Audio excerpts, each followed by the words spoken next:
My name is Charlotte Dominguez, and I'm the project coordinator for the Sherman Indian Museum Digitization project. I'm going to talk to you guys today about some tips for working with student interns and incorporating them into archival projects. So one of the things that you need to think about first is, what are the benefits of working with students? There's a lot of benefits for the students. They have the opportunity to do career exploration. They can experience what it's like to work in a particular field before they actually get into that field. It helps reduce the percentage of graduates who get trapped in a career that they end up not liking because they didn't know what the work was like before they started. They also get work experience, so they have something to put on their resumes. They get skill development. They may not even know that they like doing it. They also get compensated through wages. They can get compensated through school credits, through community service hours, or networking, so they can make connections with academic institutions or professional institutions, which will also help them when they start their careers.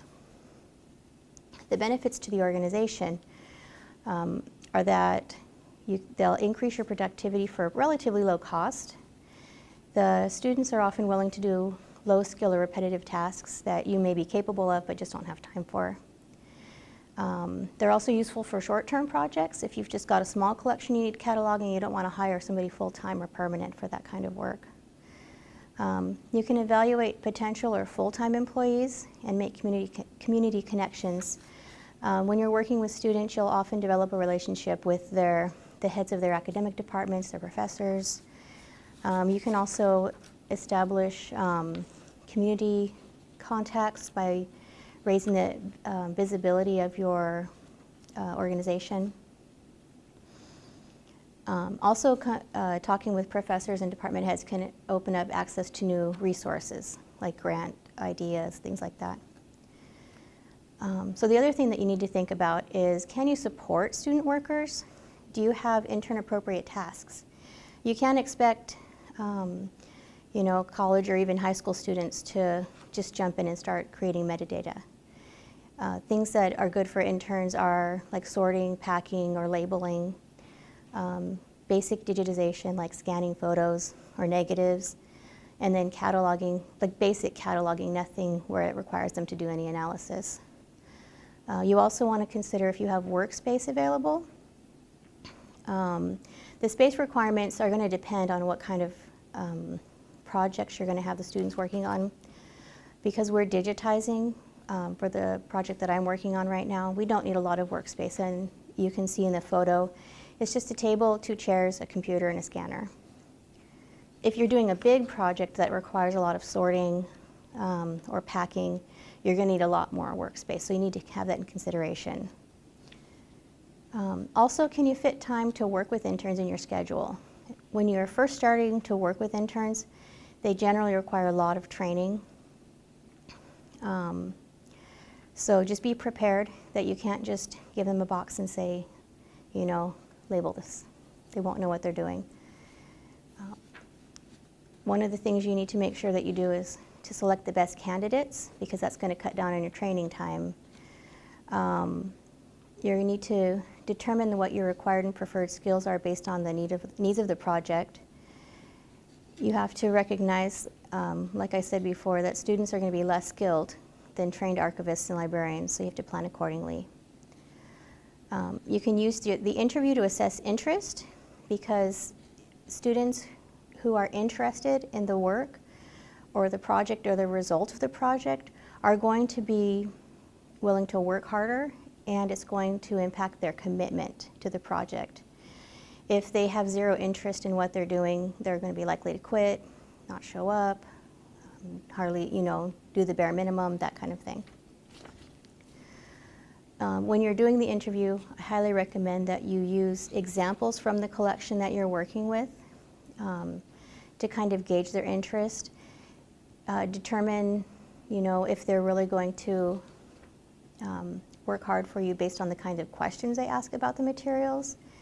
If they show little to no interest, that's probably not the person that you want working with your, rare documents and photos. somebody who's genuinely interested in the people, what's going on, where they are. Those are the kinds of people that you're going to want. Also, you need to make the people that you interview aware of the nature of the work.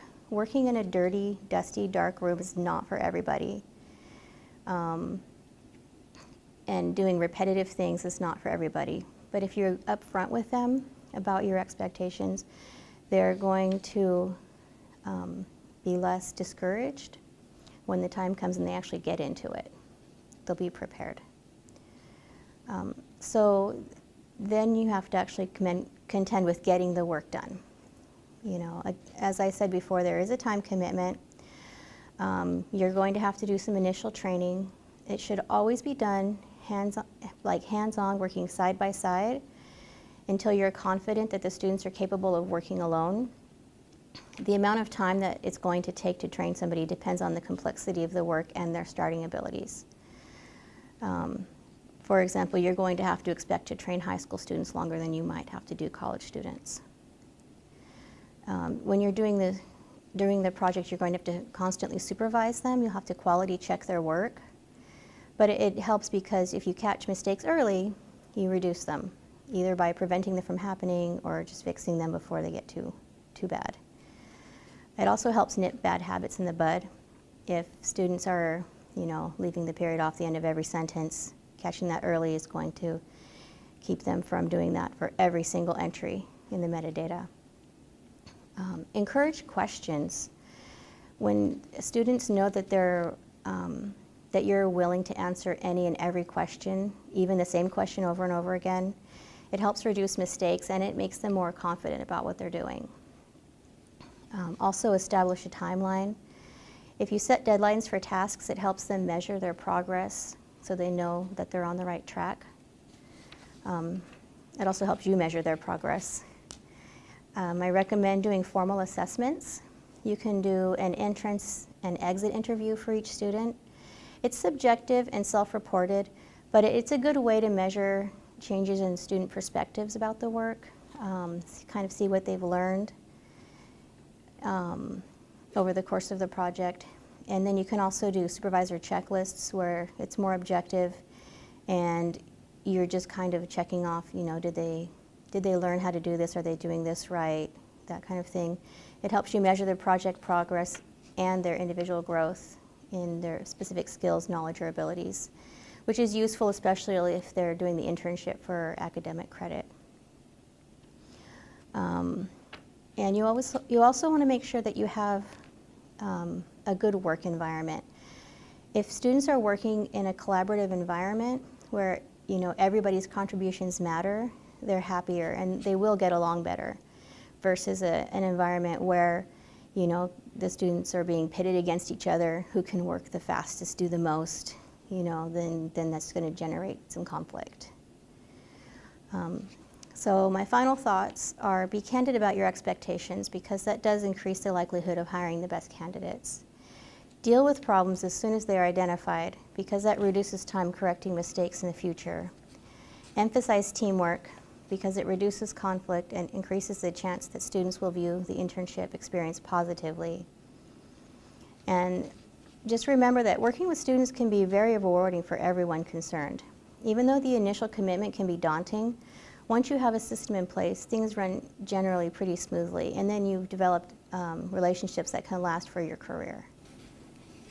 Thanks for listening, and if you have any questions or you're interested in what we're working on at Sherman Indian Museum, you're welcome to go to the website at shermanindianmuseum.org.